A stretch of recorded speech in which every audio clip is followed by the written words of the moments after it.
Families only pack biscuits and leftover meat for midday meals? Think again. African American ancestors created some of the most resourceful and meaningful lunches in American food history. Let's dig into 30 cheap lunches our Black ancestors ate to survive. Syrup sandwiches were among the most iconic survival lunches in African American households, requiring nothing more than bread and thick molasses or sorghum. Families spread dark syrup generously between slices of whatever bread was available, creating a meal that was sweet, filling, and cost almost nothing. The syrup provided quick energy through natural sugars, while bread offered carbohydrates to sustain workers and children through long hours. In rural southern communities, sorghum was often homemade from stalks grown in family gardens, making this lunch essentially free. Children carried these sandwiches to school wrapped in cloth, eating them at midday without shame because everyone understood survival. The sweetness masked what was essentially poverty, transforming scarcity into something children actually look forward to eating. Fatback sandwiches turned the cheapest cut of pork into portable protein that sustained Black workers through grueling labor. Thick slices of salted fatback were fried until edges crisped and fat rendered, then placed between bread slices while still warm. The salt and fat content provided essential calories for bodies sweating through fieldwork, factory shifts, or domestic labor. Fatback cost pennies per pound because wealthier families discarded it as waste, not understanding that Black cooks could transform it into sustenance. The rendered fat soaked into bread, creating a rich meal that stayed filling for hours. Families bought fatback in bulk, curing it with salt to last weeks without refrigeration. Children learned that this humble cut represented survival, proof that their parents could feed them even when money disappeared.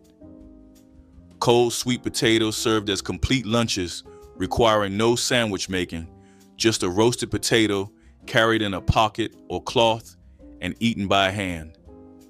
Families roasted sweet potatoes the night before in wood stoves or fireplace coals, letting them cool before packing for labor. Natural sugars provided energy, while fiber kept workers feeling full through long afternoons. Sweet potatoes grew abundantly in southern soil and stored well in root cellars, making them free for families with garden plots. Children ate them during school breaks, peeling back skin and biting into flesh that tasted almost like dessert. The convenience was remarkable because no preparation was needed at lunchtime.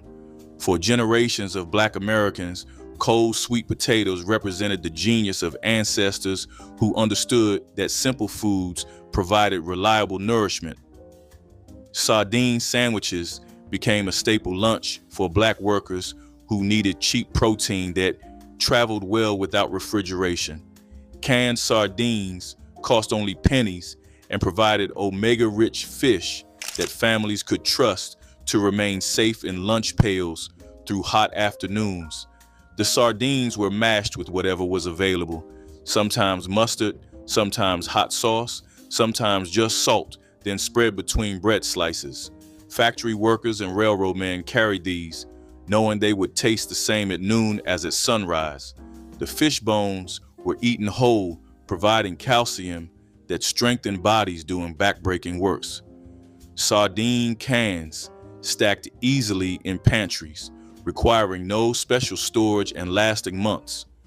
Mothers packed these, knowing their families would receive real nutrition despite limited resources. Potted meat sandwiches provided affordable protein when fresh meat remained far beyond the family budget. These small tins of processed meat paste cost only nickels and could feed multiple children when spread thin across bread. The paste was salty and intensely flavored, meaning a little went far in making plain bread taste substantial.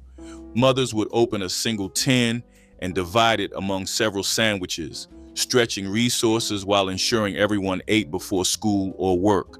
Potted meat required no refrigeration before opening, ideal for pantries without ice boxes. The flavor was not gourmet, but hunger made it taste like provision and care. Children learned to appreciate what their families could provide. Factory workers carried these in metal pails, eating them cold at work sites where no heating was possible. Cornbread, packed alongside jars of pot liquor, created a lunch both filling and deeply nourishing. Pot liquor, the vitamin-rich broth left after cooking greens with smoked meat, was saved in jars and carried to work sites where it could be sipped or used to soften cornbread. The broth contained iron, vitamins, and essence of whatever pork had flavored the greens, making it nutritionally valuable despite costing nothing. Workers crumbled cornbread into jars and ate the mixture with spoons or drank it directly. This lunch represented the no-waste philosophy of Black kitchens where nothing edible was ever discarded. Children sometimes drank pot liquor as medicine, understanding it strengthened bodies and warded off illness. The combination traveled well because cornbread stayed fresh for days and sealed jars kept broth safe. Crackling bread served as a complete lunch in itself, combining cornmeal with crispy pork cracklings baked into a dense, satisfying loaf. When families rendered lard from pork fat, the crispy bits left behind were stirred directly into cornbread batter before baking. The result was bread studded with salty, crunchy pork pieces that provided both protein and fat alongside cornmeal's carbohydrates. Workers carried wedges wrapped in cloth, eating them cold at midday when no other food was available. The bread kept well for days, remaining edible, long after fresh bread spoiled. Every crackling represented waste transformed into nutrition, pig fat that wealthier families discarded, becoming essential calories. The flavor was rustic and satisfying, each bite offering different textures as teeth found crackling pieces within cornmeal. Fried fish cakes transformed small catches and leftover fish into portable lunches that traveled well and satisfied